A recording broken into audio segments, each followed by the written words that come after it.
The phantom slowly, gravely, silently approached. When it came near him, Scrooge bent down upon his knee. From the very air through which this spirit moved, it seemed to scatter gloom and mystery.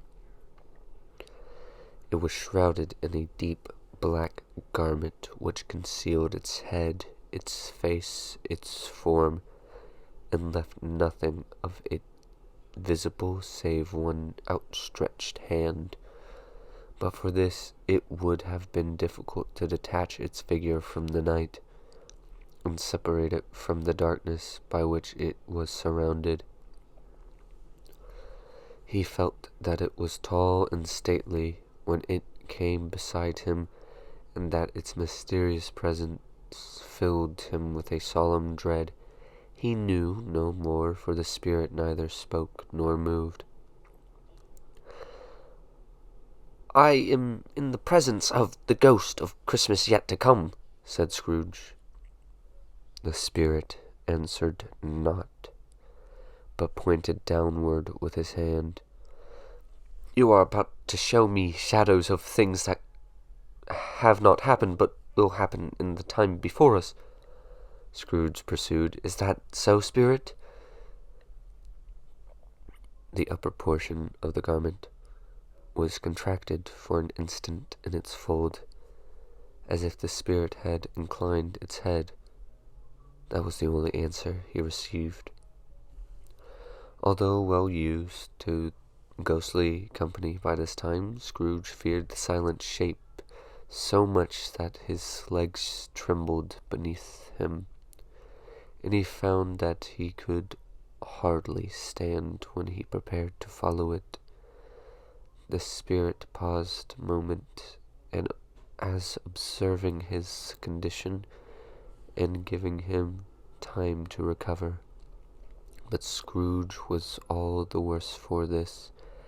It thrilled him with a vague, uncertain horror to know that behind the dusky shroud there were ghostly eyes intently fixed upon him, while he, though he stretched his own to the utmost, could see nothing but a spectral hand and one great heap of black. "Ghost of the future," he exclaimed, "I fear you more than any spectre I have seen, but as I know your purpose is to do me good, and as I hope to live to be another man from what I was, I am prepared to bear your company, and don't with a thankful heart. Will you not speak to me?"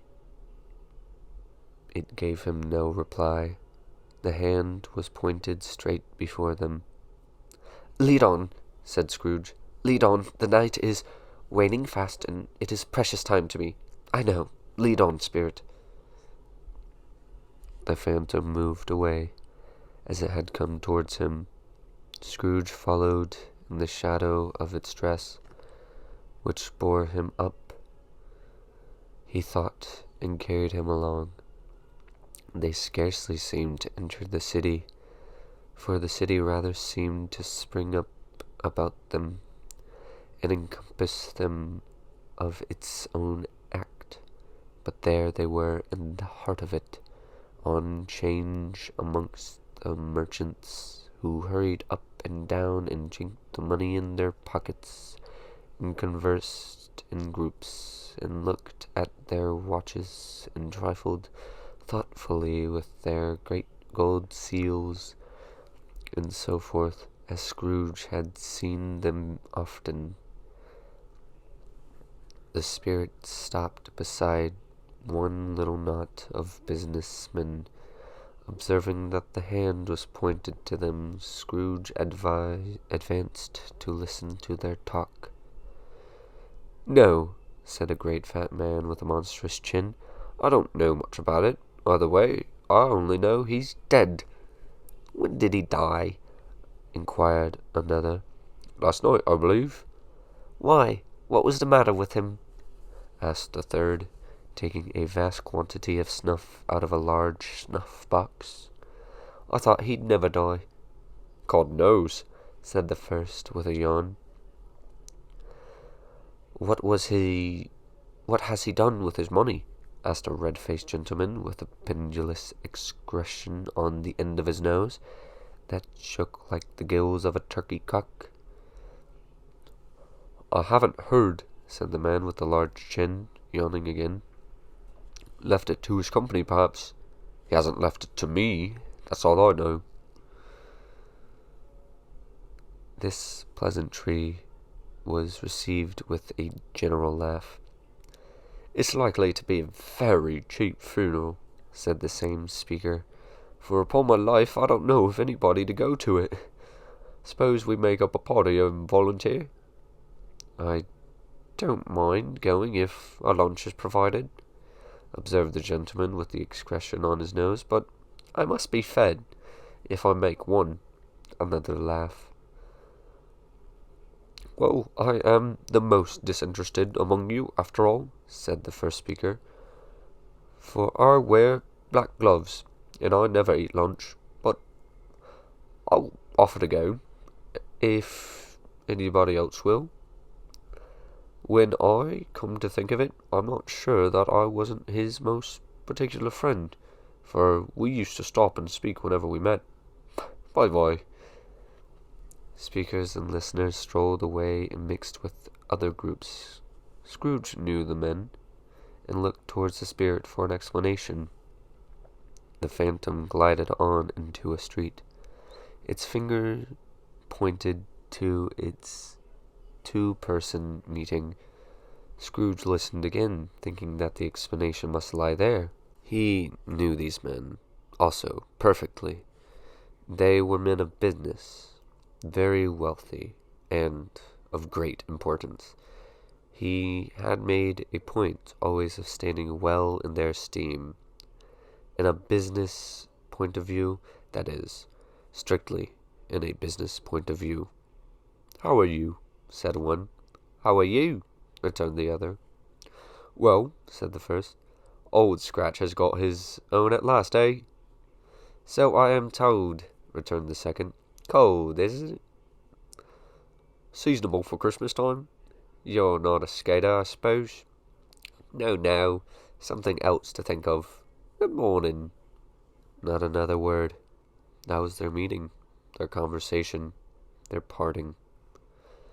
Scrooge was at first inclined to be surprised that the spirit would attach importance to conversations apparently so trivial, but feeling assured that they must have some hidden purpose, he set himself to consider what it was likely to be.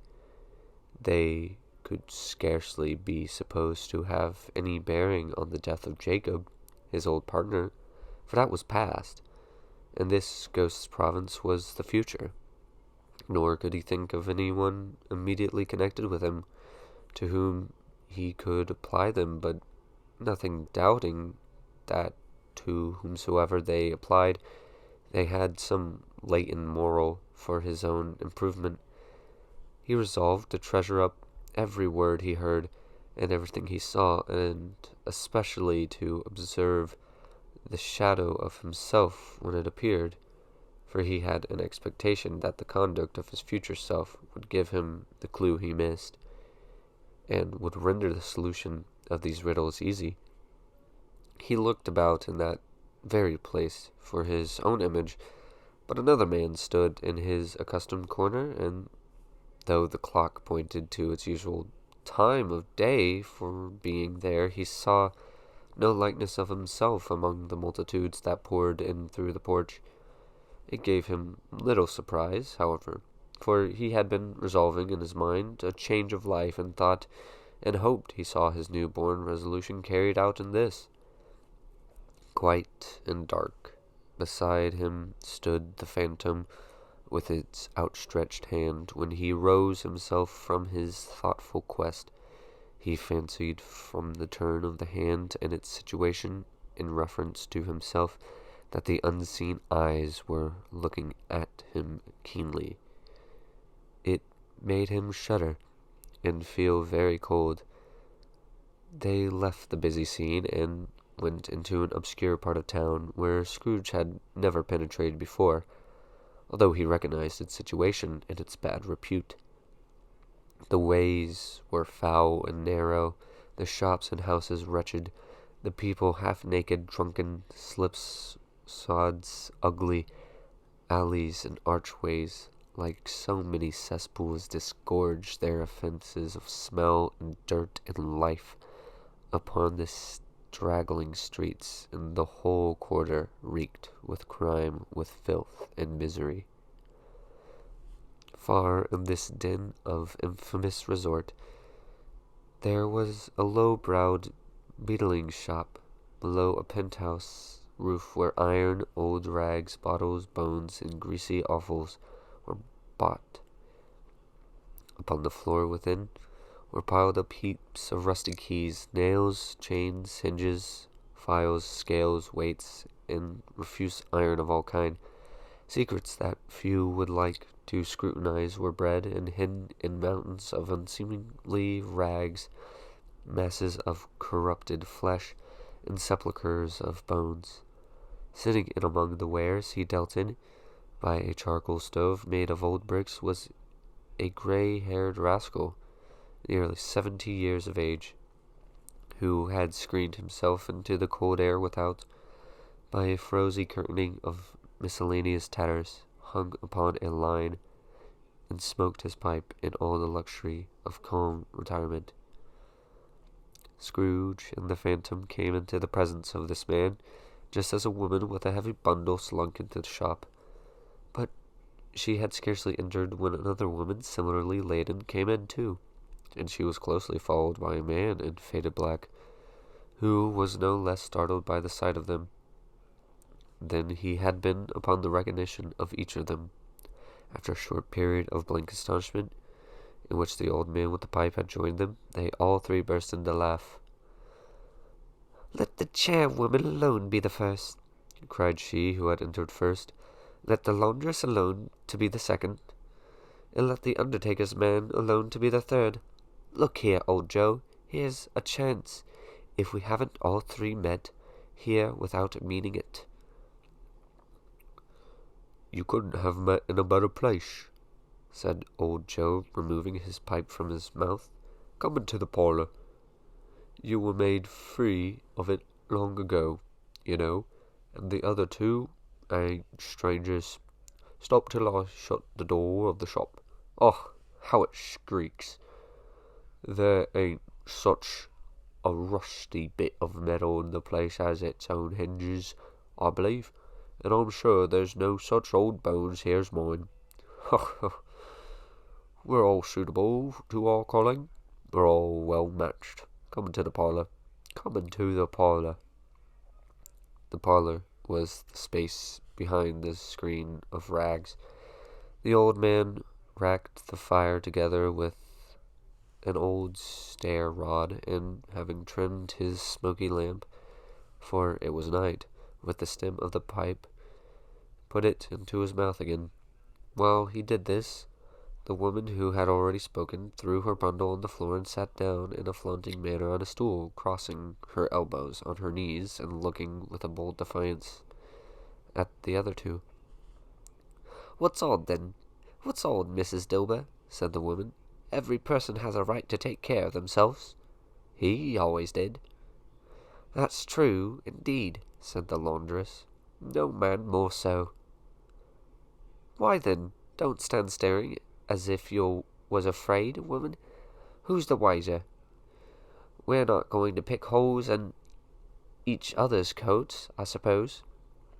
"No, indeed," said Mrs. Dilber and the man together. "We should hope not." "Very well, then," cried the woman. "That's enough. Who's the worse for the loss of a few things like these? Not a dead man, I suppose." "No, indeed," said Mrs. Dilber, laughing. "If he wanted to keep 'em after he was dead. A wicked old screw," pursued the woman. "Why wasn't he natural in his lifetime? If he had been, he'd have had somebody to look after him when he was struck with death, instead of lying gasping out his last there, alone by himself." "It's the truest word that ever was spoke," said Mrs. Dilbert. it's a judgment on him." "I wish it was a little heavier one," replied the woman, "and it should have been. You may depend upon it, if I could have laid my hands on anything else. Open the bundle, old Joe, and let me know the value of it.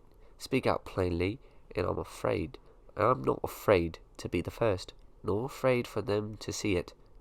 We knew pretty well that we were helping ourselves before we met here, I believe. It's no sin. Open the bundle, Joe." But the gallantry of her friends would not allow of this, and the man in faded black, mounting the breach first, produced his plunder. It was not extensive. A seal or two, a pencil case, a pair of sleeve buttons, and a brooch of no great value were all. They were severely examined and appraised by old Joe, who chalked the sum he was disposed to give for each upon the wall, and added them up into a total, when he found that they were nothing more to come.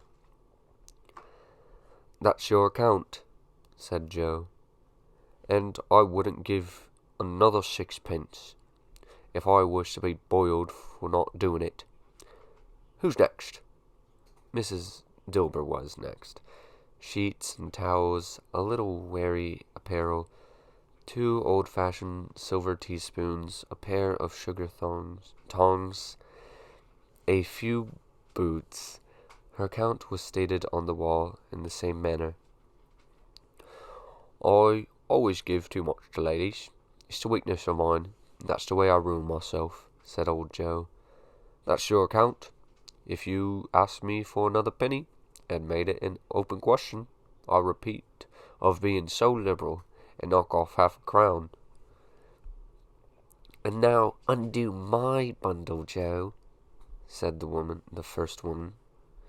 Joe went down on his knees for the greater convenience of opening it, and, having unfastened a great many knots, dragged out a large and heavy roll of some dark stuff. "What do you call this?" said Joe. "Bed curtains?" "Ah," returned the woman, laughing and leaning forward on her crossed arms. "Bed curtains." "Don't you mean to say you took 'em down, rings and all, with him lying there?" said Joe. "Yes, I do," replied the woman. "Why not?" "You were born to make your fortune," said Joe, "and you'll certainly do it." "I certainly shan't hold my hand when I can get anything in it by reaching it out for the sake of such a man as he was, I promise you, Joe," returned the woman coolly. "Don't drop that oil up the blankets now." "His blankets?" asked Joe. "Whose else do you think?" replied the woman. "He isn't likely to take cold without 'em, I dare say." "I hope he didn't die of anything catching, eh?" said Joe, stopping in his work and looking up. "Don't be afraid of that," returned the woman. "I ain't so fond of his company that I'd loiter about him for such things. If he did, you may look through that shirt till your eyes ache, but you won't find a hole in it, nor a threadbare place. It's the best he had, and a fine one too. They'd have wasted it, if it hadn't been for me." "What do you call wasting of it?" asked old Joe. "Putting it on him to be buried, to be sure," replied the woman with a laugh. "Somebody was a fool enough to do it, and I took it off again. If calico ain't good enough for such a purpose, it isn't good enough for anything. It's quite as becoming to the body. He can't look uglier than he did in that one." Scrooge, listening to this dialogue in horror, as they sat grouped about their spoils in the scanty light afforded by the old man's lamp, he viewed them with a detestation and disgust which could hardly have been greater, though they had been obscene demons marketing the corpse itself. "Ha ha!" laughed the same woman, when old Joe, producing a flannel bag with money in it, told out their several gains upon the ground. "Is this the end of it, you see? He frightened every one away from him when he was alive, to profit us when he was dead. Ha ha ha!" "Spirit!" said Scrooge, shuddering from head to foot. I see. The case of this unhappy man might be my own. My life tends that way now. Merciful heaven, what is this?" He recoiled in terror, for the scene had changed, and now he almost touched a bed, a bare, uncurtained bed, on which, beneath a ragged sheet, there lay a something covered up, which, though it was dumb, announced itself in awful language. The room was very dark, too dark to be observed with any accuracy, though Scrooge glanced round it in obedience to a secret impulse, anxious to know what kind of room it was. A pale light rising in the outer air fell straight upon the bed, and on it, plumbered and bereft, unwatched, unwept, uncared for, was the body of this man. Scrooge glanced towards the phantom. Its steady hand was pointed to the head. The cover was so carelessly adjusted that the slightest raising of it, the notion of a finger upon Scrooge's part, would have disclosed the face. He thought of it, felt how uneasy it would be to do, and longed to do it, but had no power to withdraw the veil than to dismiss the spectre at his side. Oh, cold, cold, rigid, dreadful death, set up thine altar here, and dress it with such terror as thou hast at thy command, for this is thy domain. But of the loved, revered, and honored head thou canst not turn one hair to thy dread purposes, or make one feature odious. It is not that the hand is heavy, and will fall down when released. It is not that the heart and the pulse are still, but that the hand was open, generous and true, the heart brave, warm and tender, and the pulse a man's. Strike, shadow, strike, and see his good deeds spring from the wound to sow the world with life immortal.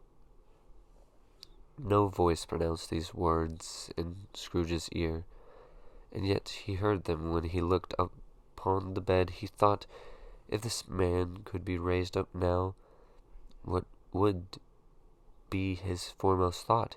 Avarice, hard dealing, griping cares? They have brought him to be a rich end, truly. He lay in the dark, empty house, with not a man, a woman, or a child to say he was kind to me in this or that, or for the memory of one kind word to be kind to him. A cat was tearing at the door. There was a sound of gnawing rats beneath the hearthstone. That they wanted the room of death, and why they were so restless in this germ, Scrooge did not dare to say. "Spirit," he said, "this is a fearful place. In leaving it, I shall not leave its lesson. Trust me. Let us go." Still the ghost pointed with an unmoved finger to the head. "I understand you," Scrooge returned, "and I would do it if I could, but I have not the power. Spirit, I have not the power." Again it seemed to look upon him. "If there is any person in the town who feels emotion caused by this man's death," said Scrooge, quite agonized, "show that person to me. Spirit, I beseech you." The phantom spread its dark robe before him for a moment, like a wing, and withdrawing it, revealed a room by daylight, where a mother and her children were. She was expecting someone, and with anxious eagerness, for she walked up and down the room, started at every sound, looked out from the window, glanced at the clock, tried, but in vain, to work with her needle, and could have hardly bear the voices of the children in their play. At length, the long-expected knock was heard. She hurried to the door and met her husband, a man whose face was careworn and depressed. Though he was young, there was a remarkable expression in it now, a kind of serious delight of which he felt ashamed, and he struggled to repress. He sat down to the dinner that had been hoarding for him by the fire, and when she asked him faintly what news, which was not until after a long silence, he appeared embarrassed how to answer. "Is it good?" she said. Or bad?" To help him. "Bad," he answered. "We are quite ruined." "No, there's hope yet, Caroline." "If he relents," she said, amazed. "There is. Nothing is past hope. If such a miracle has happened." "He is past relenting," said her husband. "He is dead." She was a mild and patient creature, if her face spoke truth, but she was thankful in her soul to hear it, and she said so with clasped hands. She prayed forgiveness the next moment, but was sorry. But the first was the emotion of her heart. "What the half-drunken woman who I told you of last night said to me when I tried to see him and obtain a week's delay, and what I thought was a mere excuse to avoid me, turns out to have been quite true. He was not only very ill, but dying then."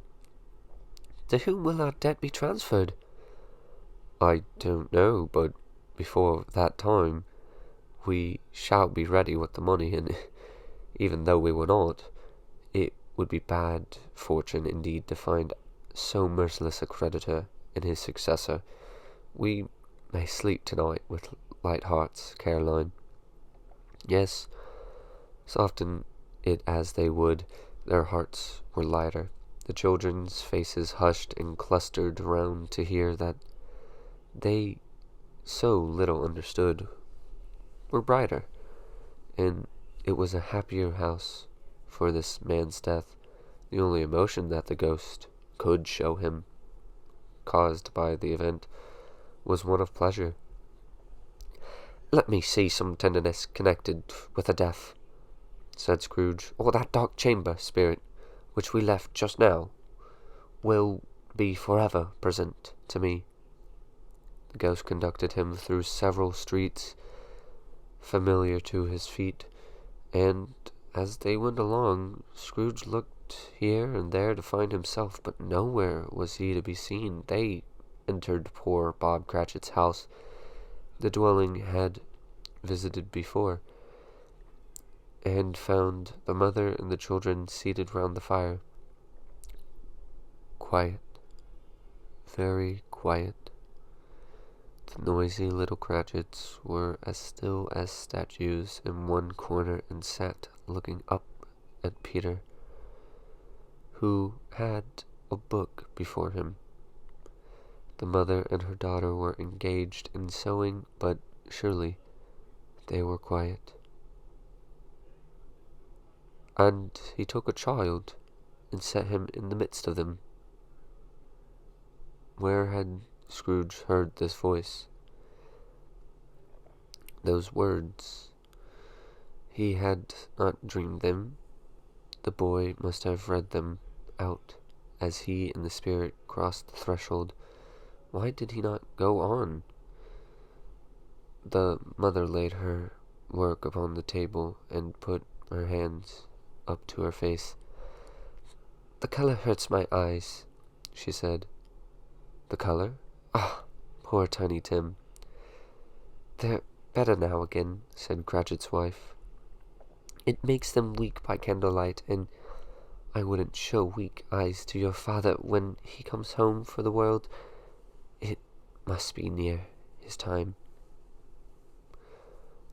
"Past it, rather," Peter answered, shutting up his book. "But I think he's walked a little slower than he used these last few evenings, Mother." They were very quiet again. At last she said, and in a steady, cheerful voice, the only faltered once, I have known him walk with... I have known him walk with Tiny Tim upon his shoulder very fast indeed. And so have I, cried Peter, often. And so have I, exclaimed another. So had all. But he was very light to carry, she resumed, intent upon her work, and his father loved him so that it was no trouble, and there's your father at the door. She hurried out to meet him, and little Bob, in his comforter, he had need of it, poor fellow, came in. His tea was ready for him. On the hob they all tried. Who should help him to it most? Then the two young Cratchits got upon his knees and laid each child a little cheek against his face, as if they said, Don't mind it, father, don't be grieved. Bob was very cheerful with them, and spoke pleasantly to all the family. He looked at the work upon the table, and praised the industry and speed of Mrs. Cratchit and the girls. They would be done long before Sunday, he said. Sunday? You went today, then, Robert? Said his wife. Yes, my dear, returned Bob. I wish you could have gone. It would have done you good to see how green a place it is, but you'll see it often. I promised him that I would walk there on a Sunday. My little child, cried Bob. My little child. He broke down all at once. He couldn't help it. If he could have helped it, he and his child would have been farther apart, perhaps, than they were. He left the room and went upstairs into the room above, which was lighted cheerfully and hung with Christmas. There was a chair set close beside the child, and there were signs of someone having been there lately. Poor Bob sat down in it, and when he had thought a little and composed himself, he kissed the little face. He was reconciled to what had happened, and went down again quiet. They drew about the fire and talked, the girls and mother working still. Bob told them of the extraordinary kindness of Mr. Scrooge's nephew, whom he had scarcely seen but once, and who, meeting him in the street that day, seeing that he looked just a little down, you know, said Bob, inquired what had happened to distress him. On which, said Bob, for he is the pleasantest spoke gentleman you ever heard, I told him, I am heartily sorry for it, Mr. Cratchit, he said, and heartily sorrow for your good wife. By the by, how he ever knew that, I don't know. Knew what, my dear? Why, that you were a good wife, replied Bob. Everybody knows that, said Peter. Very well observed, my boy, cried Bob. I hope they do. Heartily sorry, he said, for your good wife. If I can be of service in you in any way, he said, giving me his card, that's where I live. Pray come to me. Now, it wasn't, cried Bob, for the sake of anything he might be able to do for us, so much as for his kind way, that this was quite delightful. It really seemed as if he had known our Tiny Tim and felt with us. I'm sure he's a good soul, said Mrs. Cratchit. You would be sure of it, my dear, returned Bob, if you saw and spoke to him. I shouldn't be at all surprised, mark what I say, if he got Peter a better situation. Only hear that, Peter, said Mrs. Cratchit. And then, cried one of the girls, Peter will be keeping company with someone and setting up for himself. Get along with you, retorted Peter, grinning. It's not just likely as not, said Bob. One of these days, though there's plenty of time for that, my dear. But however and whenever we part from one another, I'm sure we shall none of us forget poor Tiny Tim, shall we? Or this first parting that there was among us. Never, father, cried they all. And I know, said Bob, I know, my dear, that when we recollect how patient and how mild he was, although he was a little child, we should not quarrel easily among ourselves, and forget poor Tiny Tim in doing it. No, never, father, they all cried again. I am very happy, said little Bob. I am very happy. Mrs. Cratchit kissed him. His daughters kissed him. The two young Cratchits kissed him. And Peter and himself shook hands. Spirit of Tiny Tim, thy childish essence was from God. Spectre, said Scrooge, something informs me that our parting moment is at hand. I know it, but I know not how. Tell me what man that was whom we saw lying dead. The ghost of Christmas yet to come conveyed him as before, though at a different time. He thought, indeed, there seemed no order in these latter visions, say that they were in the future, and to the resorts of businessmen, but showed him not himself. Indeed, the spirit did not stay for anything, but went straight on, as to the end just now desired, until besought by Scrooge to tarry for a moment. This court, said Scrooge, though which we hurry now, is where my place of occupation is, and has been for a length of time. I see the house. Let me behold what I shall be in days to come. The spirit stopped. The hand was pointed elsewhere. The house is yonder, Scrooge exclaimed. Why do you point away? The inexorable finger underwent no change. Scrooge hastened to the window of his office and looked in. It was an office still, but not his. The furniture was not the same, and the figure in the chair was not himself. The phantom pointed as before.